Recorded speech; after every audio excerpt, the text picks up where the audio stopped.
here.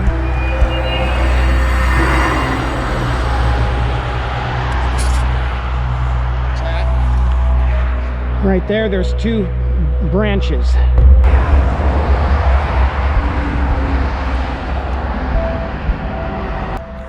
Okay, we're looking at here is cross-bedded sandstone near ripple marks, leaf fossils, and fish fossils.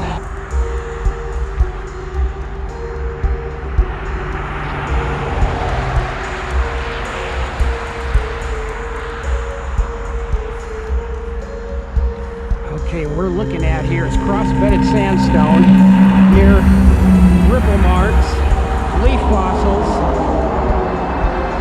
and fish fossils.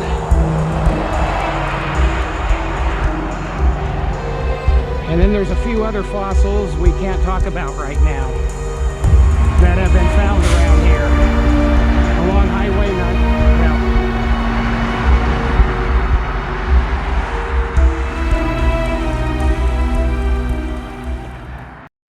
Okay, here's, look at that, right there, stem, there's a stem, this is sandstone here. Oh yeah, look at there, there's a twig right there, and there's another one right here, I think. The rock layers are running this way, and this is running through some of the rock layers. So that's a polystrate fossil. Oh, that one's worth keeping. There's a layer, more layers, and that goes through several of them.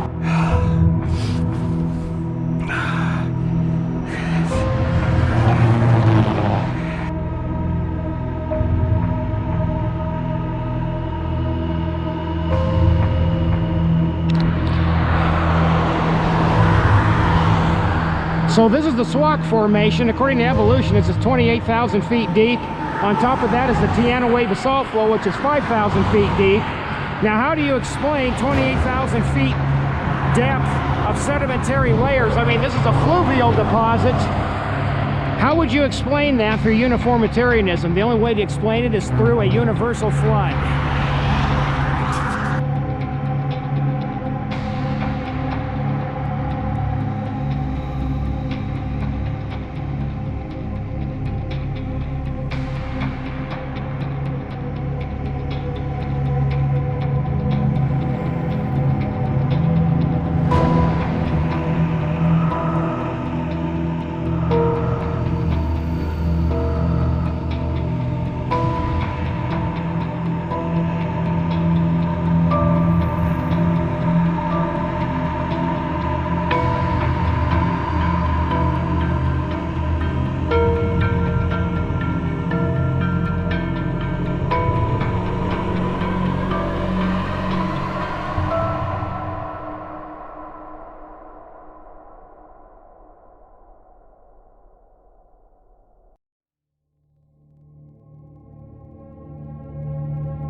Well, here we are once again, and the Swak Formation is right behind me with tilted layers that are almost at 90 degrees. We've been finding a lot of leaf fossils with very good definition, which tells me that they did not lay around for an extended period of time before they were fossilized. Now, my way of thinking is that if it took millions of years to fossilize a leaf or a bone, it would have deteriorated. But here we are finding fossil leaves that have extremely, almost perfect definition to define what they are. And the other fascinating thing is that whenever we come to a SWOC formation, we usually come to the Teanaway Formation. You see, if there was a worldwide flood, then we would expect to find very deep sedimentary layers. We would expect to find a lot of volcanism. We would expect to find canyons, huge oceans.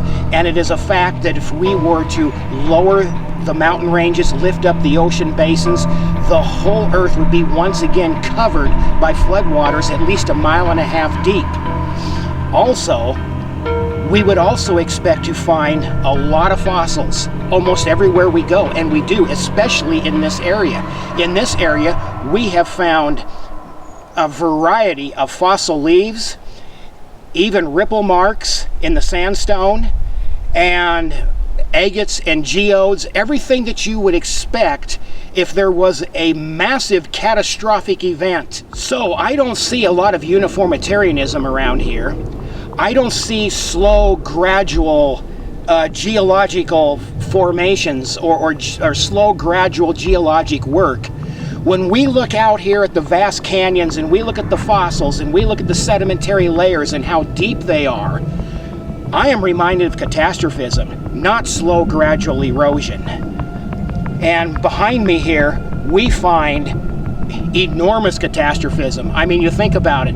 If all these layers were laid down horizontally, which they were, and then they are lifted up like they are, and then we actually find what almost seems like bends in the sedimentary layers, then that is an example of, well, kind of like an accordion effect, where if you were to take two cars and you were to play bumper cars as hard as you could with one another, all you would get was a little bit of deformation, some dents in the cars. But if you had two cars that were coming at each other head on at 100 miles an hour, they would fold up like an accordion. We see more of the accordion effect around here in the Blewett Pass, Teanaway, and Kittitas area. Another very interesting feature behind me is you will notice the very thin sedimentary layers. Now, there is no erosion marks between those layers. In fact, everywhere we go around this area, we see a lot of layering, but yet there's no erosion marks between those layers, which tells us once again that those layers had to be laid down quickly over a short period of time, not over immense periods of time. We don't see different environments between those layers. If it took 1 million years to lay down one layer, and then there might have been 1 million years between some of the layers, then wouldn't you expect to find an environment between those layers? Wouldn't you expect to find maybe rivers and lake systems and things like that? Yeah, we don't find that. Everywhere we go on this planet, including this area, is we find sedimentary layers that are laid down like pancakes, which tells us that they were laid down quickly over a short period of time.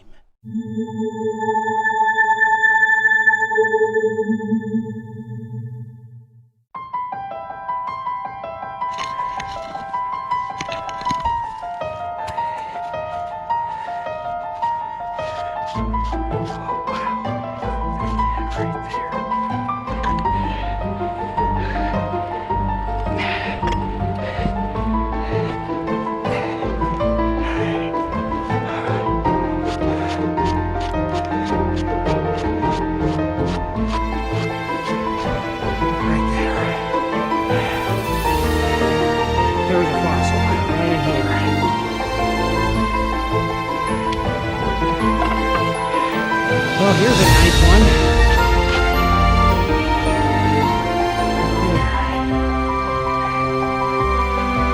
See, they've been digging underneath this overburden.